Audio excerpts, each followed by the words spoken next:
Hi, and welcome to the Passionistas Project podcast, where we talk with women who are following their passions to inspire you to do the same.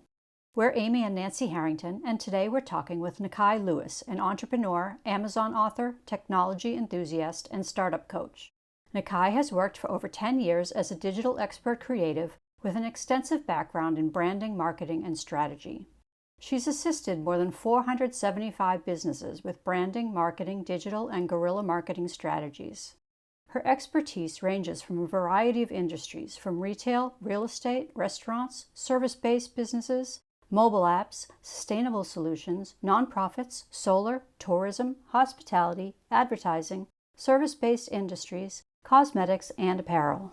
Nekei advises startups and is capable of building brands from the early idea stage. Her company specializes in logo design, presentations, website hosting, early-stage advisory, and digital marketing strategies. So please welcome to the show, Nekei Lewis. Hi, everyone. Thank you so much for inviting me. I'm so excited to be here. Thanks for being here. We really appreciate it. What are you most passionate about? I am most passionate about inspiring others and helping people to become their best version of themselves. That could either mean from being the best version of building your first company to maybe you have an idea that you already started and you are just looking to improve upon it. I feel super passionate about that. How do you do that? Through my business, I have actually developed a program which is to help people and coach them through the idea stage into full production of their company. So example, you may have this idea, you want to start, let's say like a hair care brand or something of the sort. You have no idea where to start, but you just have this vision, right? But sometimes, when you have a vision, you really don't know what's the first steps. Like, what should I do? So what I have done is, I've created a 30-day program to get everything you need to get done for your idea and your vision off the ground. So I made an actual book. It's called Launch X in 30 Days, which it is on Amazon. And I host like private coaching to help people through that. So that is one of my passions. It's my main passion. It's like my give back, the way I help and inspire others. I've always had this goal to inspire like 1 million entrepreneurs. I know it's a lot, but from women and also men. I've worked with so many different people in so many different industries. So when you said 475, and I thought about it, I was like, oh my gosh, you're right.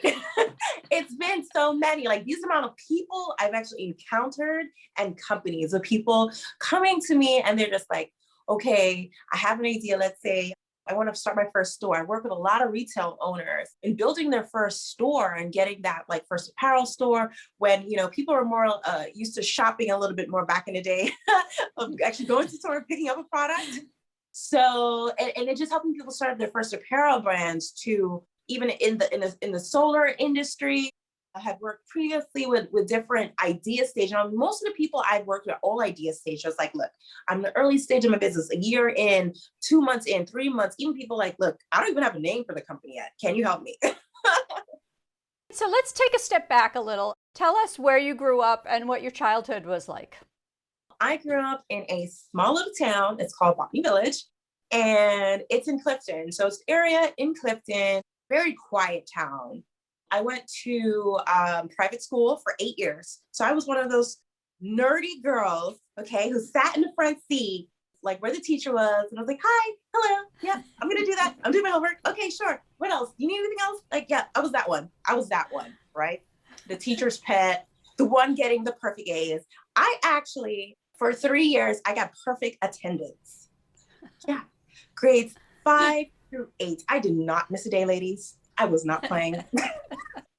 I actually remember in my childhood, I was the one, I was probably like 10 and I was still now learning different little small things. But anyways, so I had a lot of clothes that were small and I actually grew up with my dad. So I actually wasn't raised by a mom. I was actually raised by my dad.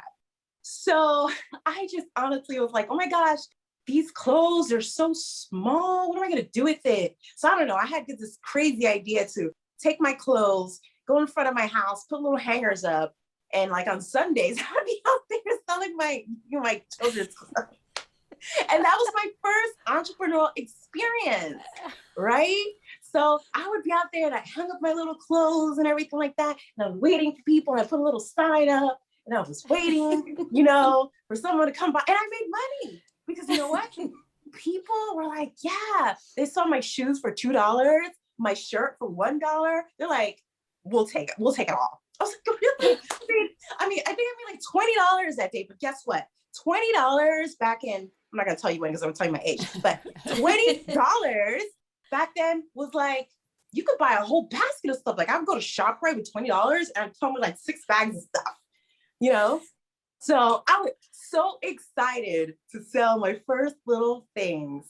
And that was one of my first like entrepreneurial projects that kind of got my feet wet. And then we had this school project. So we had this school project and the school project was to create like a little company. I think this is like more high school. It's a little bit early, later.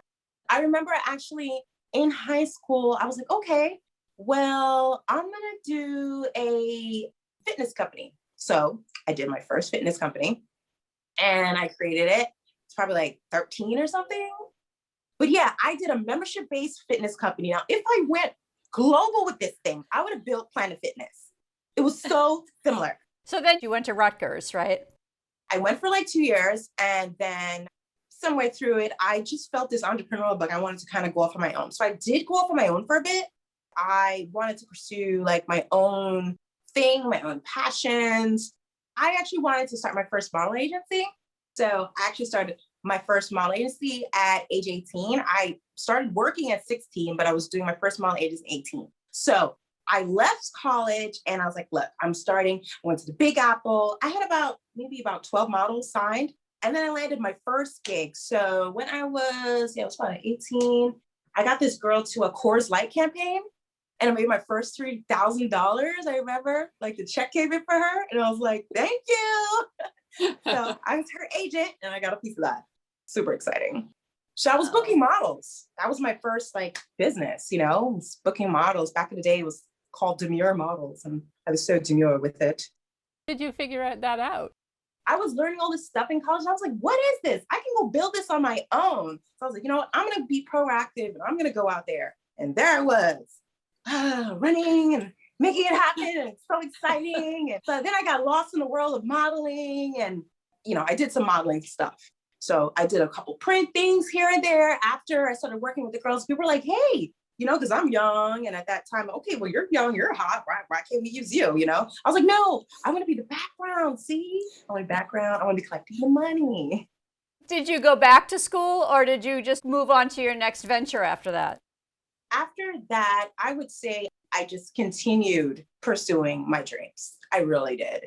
I just felt that pursuing my dreams was the best way that I can live. And I felt living that way was more pure for me from a heart perspective.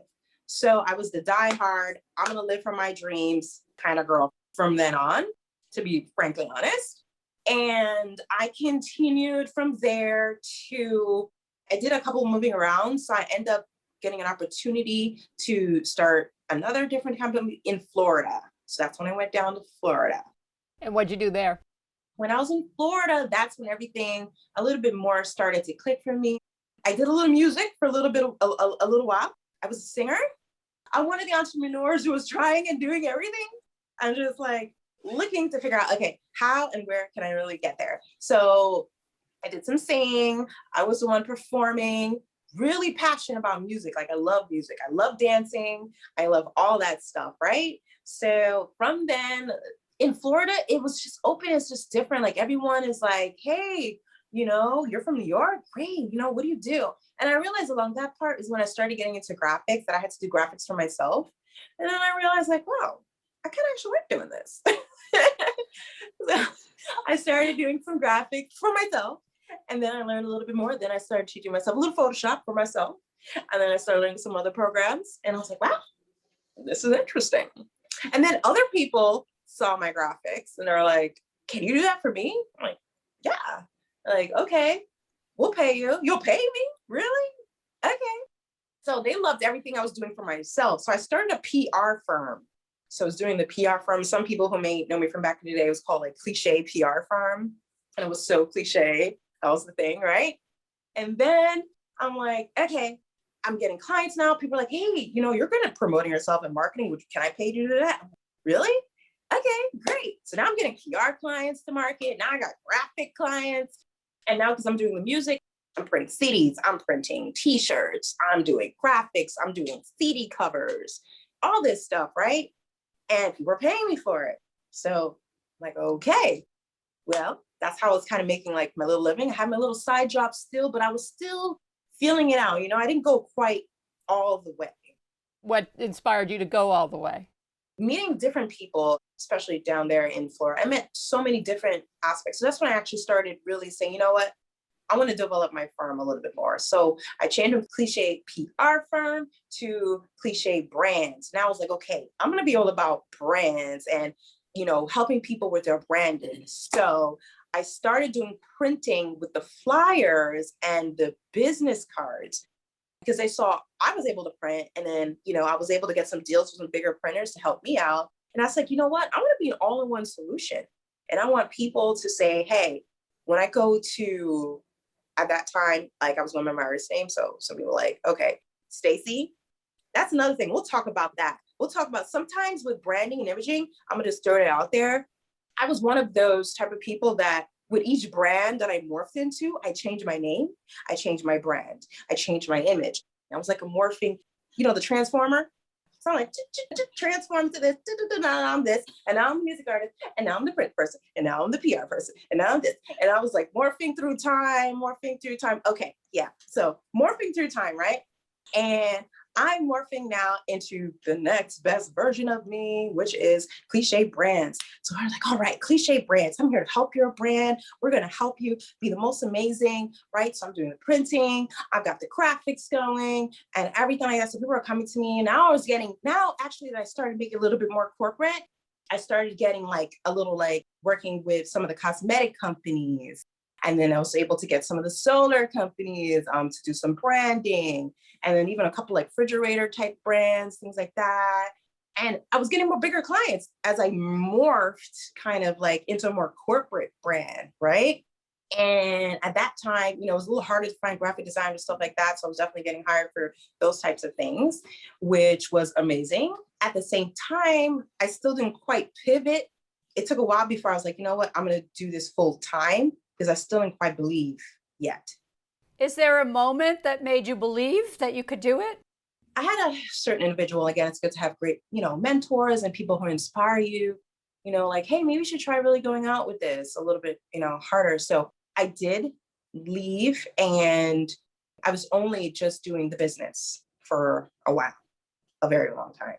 And that was like my main sauce. So just the branding, graphics, working with businesses. And I realized everyone kept coming to me with their ideas. So that's how from that time, I was able to work with so many different companies. Because if I'm having maybe 30, 40 clients a month or whatever, I'm doing all these graphics and other people, they're like, hey, I want to start a company. Everyone kept coming, I want to start a company. Okay, let me help you with the name. Let me help you with the logo. Let me help you with the brand. Let's get the website going. Then I was hosting websites. Then I started learning how to build websites. Then I became a hosting brand company, which now I can host, brand, and do your website. You're listening to the Passionistas Project podcast and our interview with Nekei Lewis. To find out how to hire Nekei as a business coach and order a copy of her book, Launch X in 30 Days, visit asknekei.com. If you're enjoying this interview and would like to help us to continue creating inspiring content, please consider becoming a patron by visiting thepassionistasproject.com/podcast and clicking on the patron button. Even $1 a month can help us continue our mission of inspiring women to follow their passions. Now here's more of our interview with Nekei.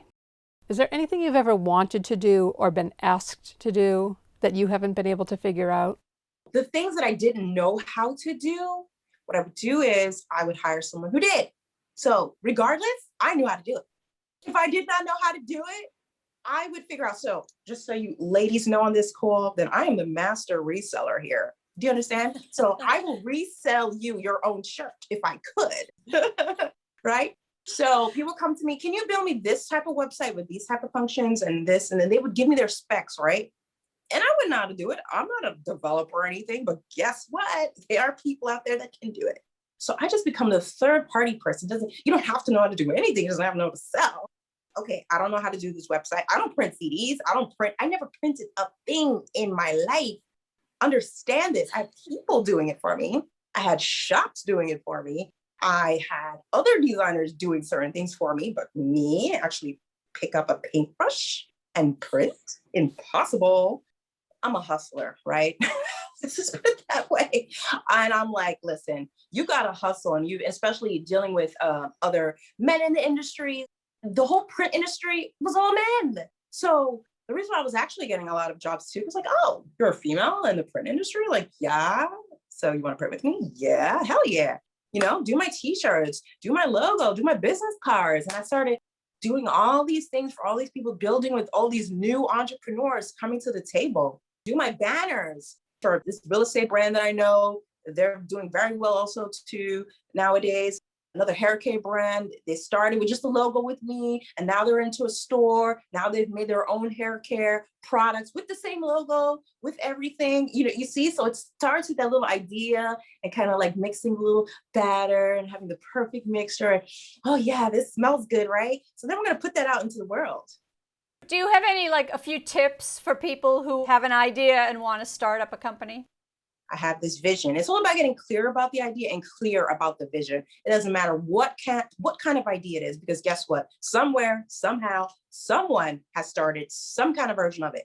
We're 2021? Yeah, I think about so. Yeah, someone has started it somewhere, right? So you want to find maybe the closest thing that is similar. Do your research on it, because that'll be not only maybe your competition, depending, or it may be just something that you may say, hey, I like that. I like this. I like this. I like that. So I like to take and pick and pattern and take a little bit of each person, different brands, what I like about the brand before, like, I'm creating my brand, so that I'll actually have a brand that reflects what my vision is clearly like portraying and what I really want to build, right? So that would be a next value point that I would definitely specify for you, is create that vision, that way of seeing what else is out there, but then putting your own spin on it, because there's nothing new under the sun, really. There isn't.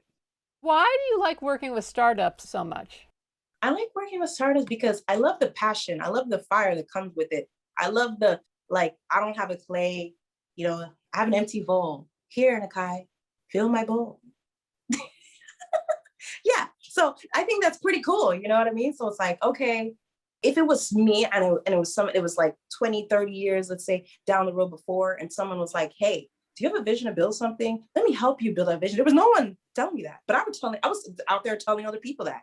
You have an idea? Let's start it. What do you want to do? And I just feel like I really enjoy with that spark, because as you get into corporate America, then you have to get into these structures, and it's like this and it's like that. There's no leniency room to move and create, because I'm a creator, right? I'm a passionista creator, harmless plug. And I just love the fact that when you just have that idea and you have that like, I have so many ideas. Now, like I said, startups and branding and coaching, that's like my passion, right? And I have other passions, but that's one of my passions. Now tell us about Quirk, which you founded in 2018. Quirk is my brainchild. It is the beginning of that transformer. I started, and everyone's been like, okay, well, I remember she was kind of doing this, but it was a version of the whole big picture, right? Because sometimes I actually can help other people with their big picture and painting in and putting that paint and splash and glitter, like great stuff on it, right? But then sometimes for myself, it's like, well, should I do this? Or should I do that? Should I do that? I don't know. So that's where I've been, right? I've been like, because I have this great brand vision. So Quirk Ventures came from cliche brands, and I morphed it into that because I've always had the idea to start Quirk. Like Quirk, I had 10 years ago. It was sitting in the back of my head, and it sat there, and it sat there, and it sat there. So I said, you know what? We're going to take that out of there and stop sitting from there. And we are going to put it in the forefront, put it out there. What is it that you want to do? Nekei, what is it? Okay. So I realized, all right, so yes, I want to help startups. I want to love brands, but then I have a passion for real estate. I have this really, really huge passion for real estate and creating. And I'm into sustainability. I'm into solar. I'm into container homes. I'm into renting and also dealing with guests and creating. So I was like, okay, I need to put all these passions, Passionista 1, Passionista 2, Passionista 3, all of those passions, right? Put it in the container, mix it up. All right. So Quirk was born to help startups, which that will always be part of my thing. Like when my company blows and, I'm a 1 billion valuation kind of company, I said it here first, valuation 1 billion one day, right? I'm going to say that I started here, but I love the fact that I still want to help startups. You see what I mean? So even as a company, I still want to be able to have that community kind of piece where whatever profits I have, I can still help startups, you see? So that part, I never wanted to lose. So what I have done is morphed again, morph, we're always morphing here. So Quirk, the brainchild, is now a rental real estate app. And we are going to be helping homeowners, landlords, renters. Like I was one of those people, and I realized this is something from the core. My parent, they rented for 18 years. That's a long time to rent. And I was never taught about buying a house or any of those kinds of things, right? So I also now became one of the product of renting for many years now as well. And I realized, you know what? I'm sure there's other people out there who have been renting for years, and we're renting and we're renting. And like, do we ever get out of this renting pit hole? Lord, when are we going to own? When are we going to buy? So Quirk, I'm like, okay, I want to help renters. So one of the features I'll be adding, which I'll be adding soon, is being able to report your rental income from like whatever that you rent on the app. I'll also report it so that you can get credit. So it'll boost your credit. I mean, isn't that a benefit? So I want to make an all-in-one rental solution to help renters and to make it more simpler and easier, whether it's furnished, unfurnished. And that's basically what Quirk is about, right? So the foundation, it's your home, your foundation. Then, of course, I split up my passion piece. So as Nekei Lewis, I've just now made my own brand, which is called Ask Nekei. So that is the second part. I just decided to split it and just create Ask Nekei, because when people want help, they just come to me anyway. Tell us more about Ask Nekei. What is that, and how do people ask you something? Ask Nekei is my brand. I've now transformed that from the coaching and working with startups. So Ask Nekei is all about that. It's no longer in Quirk. Quirk is just real estate. Ask Nekei is about helping others. So I have my radio show, which is on iHeartRadio on Wednesdays at 1 p.m. and WDRB, as well as my website, which I've just launched. And now I'm helping others as my passion, with either asking me to help you about your business or your startup, your idea, or wealth.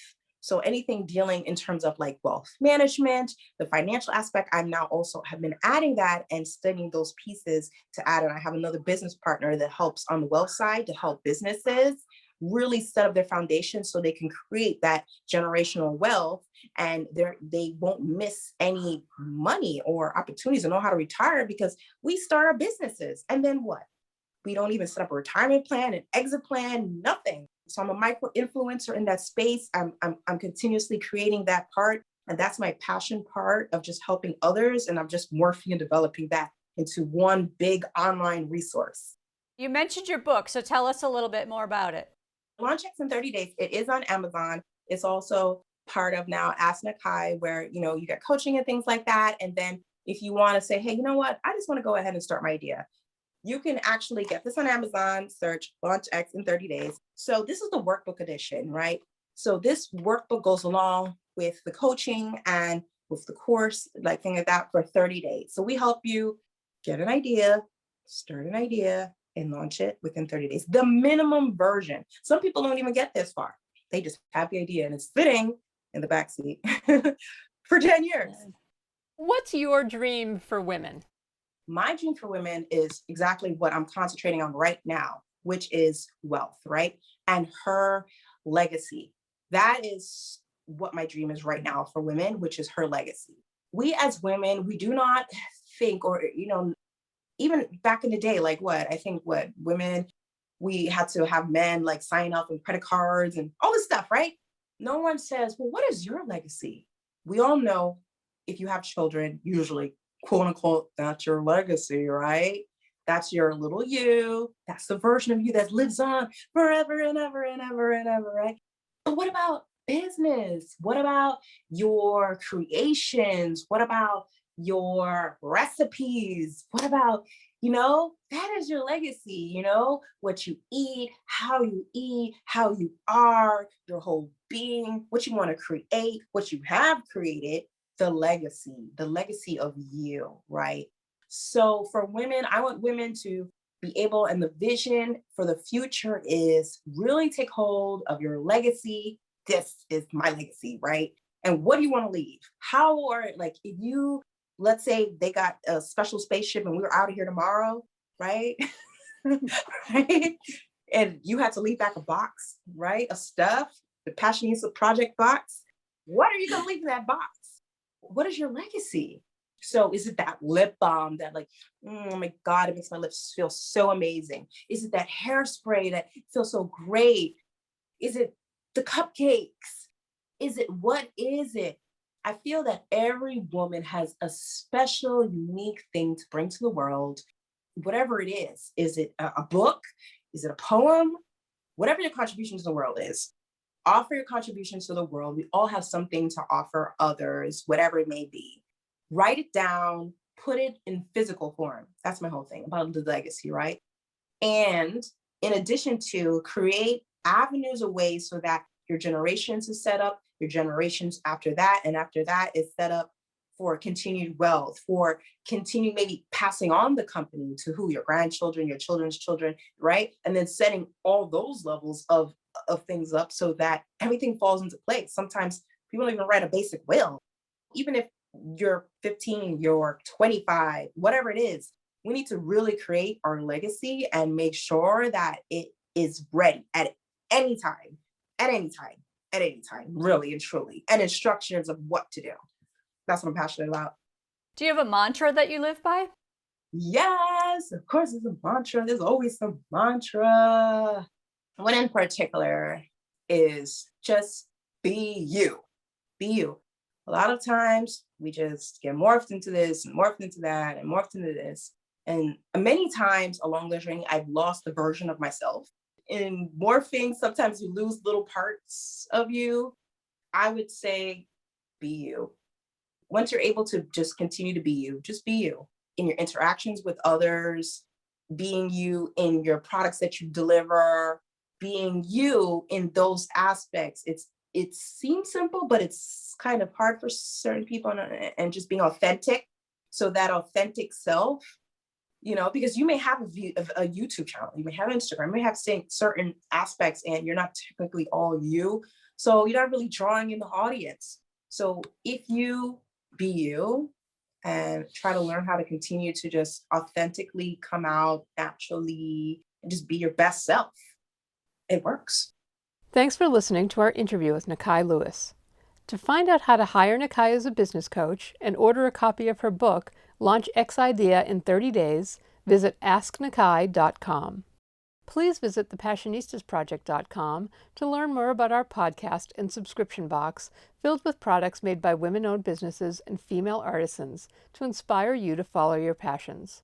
Sign up for our mailing list to get 10% off your first purchase. And be sure to subscribe to the Passionistas Project podcast so you don't miss any of our upcoming inspiring guests. Until next time, stay well and stay passionate.